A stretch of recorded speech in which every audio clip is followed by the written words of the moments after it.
everyone, it is Holly and I am back with another recommendation video. Also, you will probably hear a lot more road noise in this video, and for that, I am sorry. I feel like that is poor creator content or creator choice, but it's moderately nice out today, and so I have my windows open because I need to air my house out, and it's probably going to snow in the coming week, so let me live the joy I have, okay? Let me and the cats enjoy the nice weather. Like I said, I am back with another recommendations video. I mainly recommend romance books because it's the primary genre I read. Very rarely do I read a book that has no romance in it. Have I ever read a book with no romance in it? I'm not sure. I can make any romance happen. We can all agree that there's romance in Lord of the Rings, right? Because I feel like that's the only thing I can think of that's even like tangentially maybe not romancy, but there's a romance in there, right? Like, anyway, maybe The Hobbit. I don't think there's a romance in The Hobbit. It's been a long time since I read The Hobbit. Anyways, today we're going to talk about sports romance. I know I have done sports romance recommendations before, and I am sure I have recommended at least one of these authors before, and I'm trying really hard not to just do that all the time, but I love them. So what do you want me to do? Franny is fascinated with the outside right now. Sports is probably one of my favorite, like, trope. Like, I wouldn't consider sports a trope, but I feel like it gets classified as one. And so it is definitely, like, if you said I could only read like one type of romance ever again, it would probably be sports. So, which is weird because I'm not a sporty person, but here we are. I've read a lot of hockey romance. That is definitely the place I thrive. I love hockey. Well, like, love is a little dramatic. Like, if there was a sport I had to watch, it would probably be hockey. I would say like a mainstream sport that's like around all the time, because I do really enjoy figure skating, gymnastics, that kind of thing. But hockey is something I do really enjoy. But I'll read pretty much any sport romance. While I may not love golf, football, baseball, I cannot stand baseball. I will watch my niece and nephew play though, so, but I also do not like soccer, but I will read romances in all of these categories because I still appreciate it. I also do like my sports romance to be a little heavier on the sports, where like, it's not just like a background fact that the characters are like tangentially involved in the sport. I do like to see games or whatever, like if it's a coach, trainer, anything like that. I do like when the sport plays more of a role in the story. And I think part of that, I haven't talked about this in a long time, but I love competence porn. This is something I first heard from the Smart Bitches podcast, which I cannot remember what it's called now. I don't think they do it anymore. Sarah Wendell had talked about it, how like a character just being like very good at something. And that is something I love. I just edited a video where I said this, but my favorite show of all time is the show Leverage. And I feel like that show is just peak competence porn. Like, all 5 of those main characters are incredibly gifted at what they are meant to be, like in their like group of like thieves and con men and everything. And I just love that. And I feel like you get that a lot in a sports romance because typically these are high level athletes. So yes, but I would love more unique, uncommon romances. I've never read like an F1 or a NASCAR romance. I think I tried, I can't remember. I think Lauren Asher has like an F1, or maybe it's NASCAR. I think it's F1 now. Romance. I can't remember if I actually tried it or if I just didn't like other Lauren Asher books really, so I just didn't go down that route. But if you have a recommendation for that, let me know. I would love something like Cricket. Cricket is huge in the world. It's just not super big in the US. But that would be cool. I am constantly seeking out a curling romance. If you have any like non-traditional, like super popular sports romances, please let me know, because I'm always interested. So the first one is Deep End by Allie Hazelwood. I gave this 4 stars. I did really enjoy it. It wasn't quite what I was hoping it would be when it came to some more of the like sexual parts of it. Not to say that Allie doesn't write a good scene, she does, What I mean is like this book was pitched as pretty dark, and I did not think it was as dark as I would have preferred it to be. This one is college romance, and she is a diver and he is a swimmer, and he is dating one of her like friends and teammates, and then because he's into like some like darker things, his girlfriend is like, well, I can't like do that for you, and then they're breaking up, and then the heroine, her teammate finds out that like she's kind of into that, and she's like, well, you guys should get together, and so then they do. But the heroine, sorry, I can't remember people's names. Listen, the fact that I can remember this much about the story is a testament, okay? So she has, I don't know if this would be like the right term for it in diving, but she basically has like the twisties, which is like from gymnastics and stuff. So, oh, a cheerleading romance would be cool. She had gotten injured in a dive, and then she's trying to come back, but she's really struggling with that. And so you have that personal struggle going throughout the book as well. I did really enjoy this. I'm just always like left a little wanting with Allie, for me personally, but I know people love her, and I do think she writes a very engaging story that like pulls you along. She also only writes from the female perspective and in her stories, and I know some people really enjoy that, and that's what they prefer out of their romances. I personally do not. I prefer a dual POV in my romance. I prefer that both characters have that. I think she does a decent job fleshing out her character, like her male characters, even without that, but I would prefer to be in their head. But I grew up swimming casually, and my dad was a competitive swimmer. My best friend in high school was a competitive swimmer. I do really enjoy swimming. I enjoy watching it. I enjoy doing it. I was just never like a competitive swimmer person, much to my father's chagrin. So I did like the idea of a swimming romance. Next is Thrown for a Loop by Sarina Bowen. I am sure I recommend Sarina all the time. I love Sarina. She writes a lot of sports romances, a lot of like winter sport romances. Mainly she writes hockey, but this is a figure skating and hockey one. More hockey than figure skating, but I feel like with the two POVs, we get both pretty evenly. And she does other winter sports like skiing, snowboarding in the past, everything. So this one is kind of told in two different time periods. It's a second chance romance, which I'm a sucker for.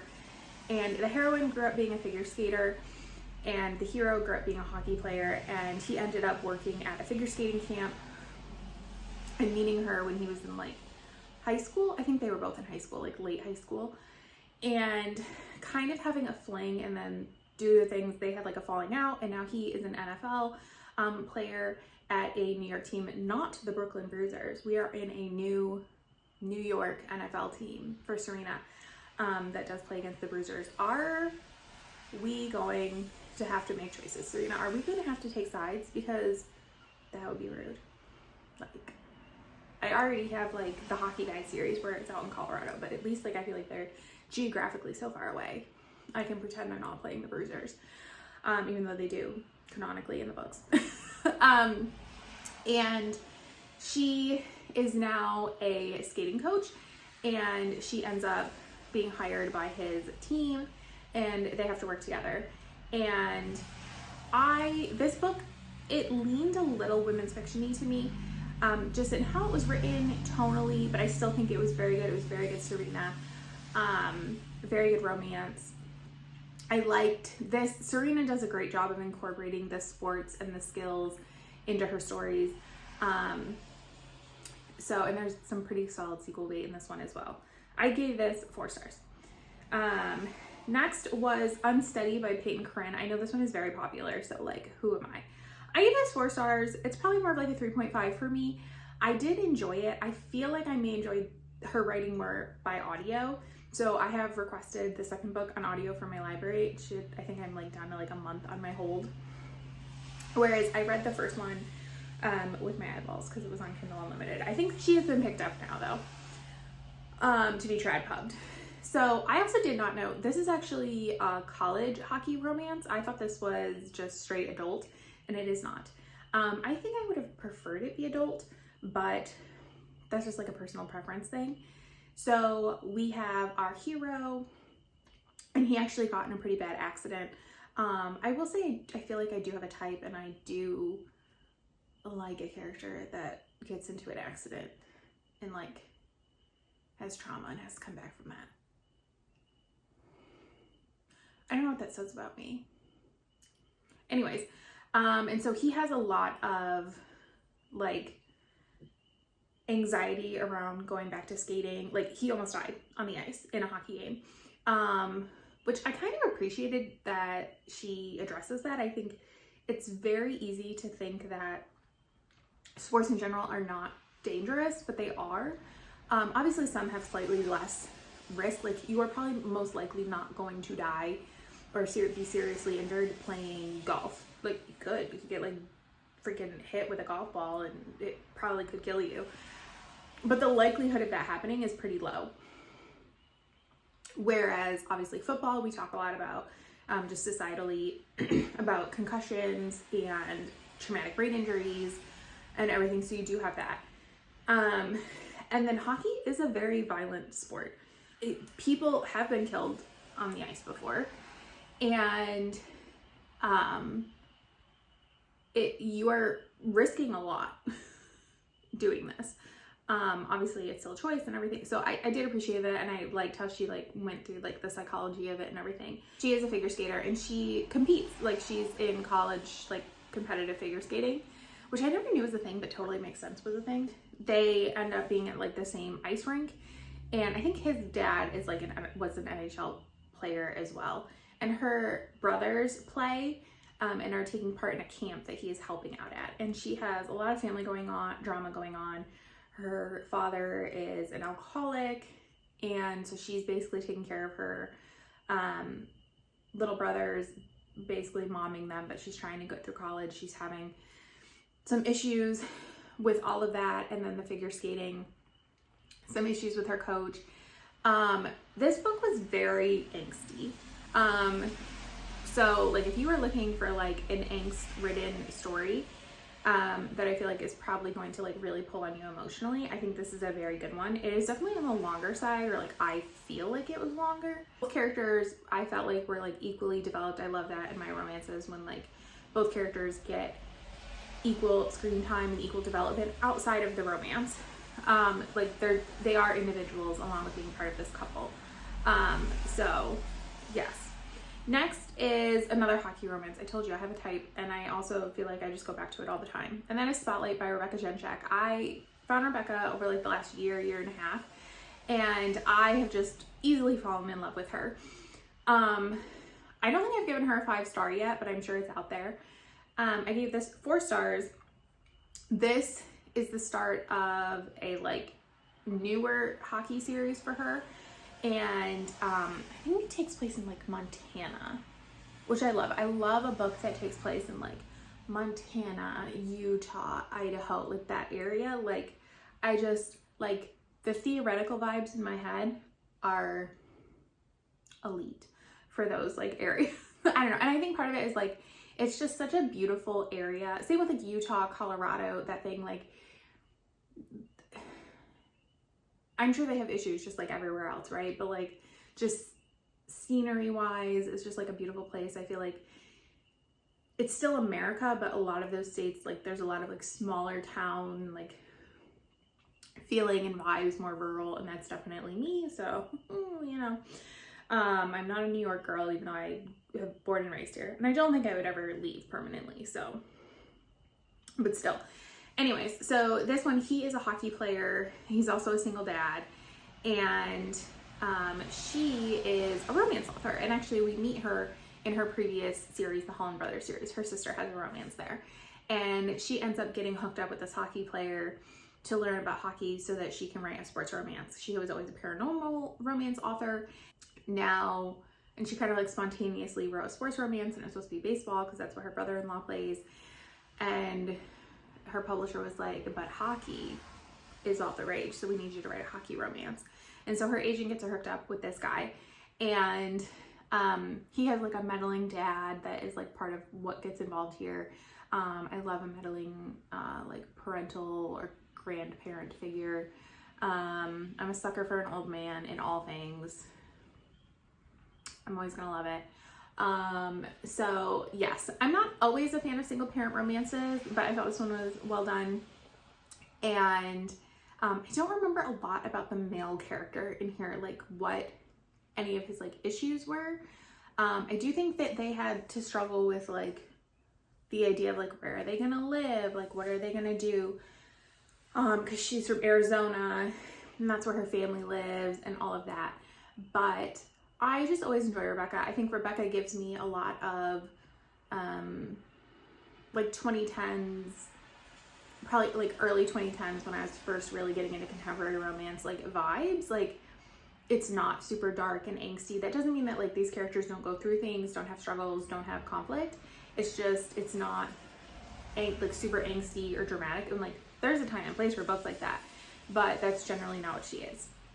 And I think she does a very good job of like building out her character worlds and doing like sequel bait and pulling in previous characters. I love interconnected series where like if you read them all, like you don't need to read them all, but if you do, it's like you get a little extra treat for you. I love that. Sucker for it. One is Waking Olivia by Elizabeth O'Rourke, which this is the only 5-star from me. I have considered rereading this. I feel like this book, talk about angsty, did like kind of, it was a very emotional, quick, couldn't put it down type of read. And I always hesitate to read those books again because I feel like to some extent that experience cannot be recreated. And so like, will I enjoy it as much the next time around? I mostly remember the vibes for this one. It is another college one. She is a cross-country runner. She is experiencing some trauma. And so, which I do not remember what it is. I think it has something to do with her family. So like seek out content warnings because I can't give them to you. And she is really struggling with her cross-country running because she has started basically like night running, like sleep running, as like an anxiety response. And that makes her like exhausted for practice and everything. And I think she had to like change schools. And her coach is the one who that she ends up having a romance with. So there's like a little bit of like taboo there. And he is like very frustrated with her, thinks she has like an attitude, all of that kind of stuff. And like eventually like pushes her and figures out like what's going on. And I just remember this book just like gripping me, like just like I think I read it in like one sitting. Like it was like one of those like I read till 3 o'clock in the morning, could not put it down reads. And I also appreciated the running aspect. I think I actually started reading, I read this like before I started running, and I would not consider myself a runner. First of all, I don't like run nonstop, but also more importantly, I don't feel like I run consistently enough to consider myself a runner. But I can appreciate a runner. So yes, I keep considering reading this again. So I don't know, but Elizabeth O'Rourke, I don't think she's done a lot of other like sports romances.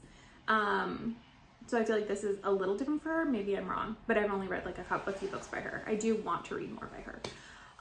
So yes, those are some sports romance recommendations from me. Sorry for the aggressive use of hockey. It's what I read. Like I said, if you have any recommendations, especially for something more non-traditional, let me know. I would definitely like to try it out. I have in fact tried to read Liz Tom 40 and I did not like it. But I did read it on audio, so maybe if I tried with my eyeballs, but I don't know, because I do know she's very popular right now and she does write sports romance. But if you think I should give her another try, let me know. So yes, but thank you so much for watching, and I will see you next time. Bye!